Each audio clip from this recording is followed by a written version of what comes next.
Hi ma'am, magandang hapon po. Pwede po ba kayo ma-interview kahit saglit lang po? Interview kayo about love, kung okay lang sa inyo. Okay lang. Love mo ba siya? Oo naman. Hi ma'am, magandang hapon po. Ano po ang name mo sir? Carlo po. And you are ma'am? Jans. Mag-ano po kayo? Mag-girlfriend, boyfriend po. Parang kinikilig ka sir ah. Ilang years na po kayo? 4 years. Wow! Getting stronger po ba? Stronger and stronger and stronger.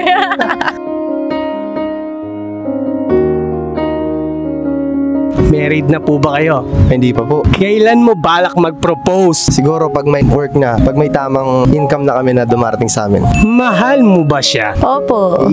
Hey! Paano mo nasabi na mahal mo si sir? Kasi kahit anong galit ko sa kanya, hindi ko siya iniiwan. Masaya ka ba sa kanya? Oo naman. Siyempre. Kasi natitiis niya yung ugali ko. Tapos, andyan siya palagi para sa amin ni baby. Kontento ka na ba sa kanya? Oo naman, syempre. Siya lang naman kasi nakatiis talaga sa masungit kong ugali, sa makulit kong ugali, ganun. Tumitingin ka ba sa iba kapag wala si sir? Hindi. Talaga ba?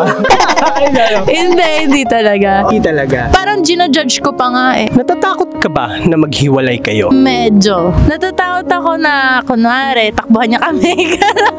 Pero alam ko naman hindi niya gagawin yun. Parang natatakot lang ako na mapag-isa, na ako lang bubuhay kay baby, parang ganun. So natatakot ka nga na maghiwalay kayo? Oo. If ever na mag-cheat si sir, okay ba sa'yo to? Hindi na. Kasi ilang boyfriend na ako na ganun yung ginawa. Parang na-trauma na ako. Kaya hindi ko na ito-tolerate yung ganun. Okay, dahil 4 years na po kayo, ano ba ang sinunod niyong dalawa? Ang tinitibok ng puso o yung sa isip? Ako yung sa isip. Kasi wala namang mangyayari kapag yung tinitibok ng puso eh. So walang tinitibok na puso, isip lang. Pwede naman both, pero majority kasi yung utak dapat gagamitin. Pero dati, aminado ako, yung puso yung inuuna ko. Kahit sobrang tanga ko na, yun pa rin sinusunod ko. Sa tingin mo ba siya na yung forever mo? Oo naman. Bakit? So nasabi ko kanina, siya lang talaga nagtitiis sa akin. Nararamdaman ko din naman kasi yung effort niya na binibigay sa amin. Dahil 4 years na kayo, ano yung gusto mo maging message kay sir? Tingin ka sa kanya. Gusto ko tingin ka sa kanya with kiligot. Ang gusto ko lang sabihin sa'yo, thank you kasi nagbago ka para sa amin. Thank you kasi sobrang effort mo din para sa aming dalawa.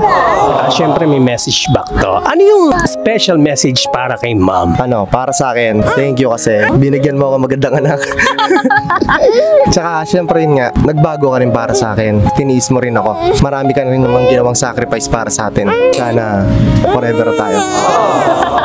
Ano yung gusto mong sabihin sa ibang tao para kapulutan ng aral yung going stronger nyo na relationship? Ang masasabi ko lang sa ibang tao dyan, kapag niloko kayo, huwag nyo nang bigyan ng second chance. Huwag nyo gamitin yung puso nyo, gamitin nyo yung utak nyo. Tapos kailangan yung usapan yung dalawa is pang long term, hindi yung pang madalian lang.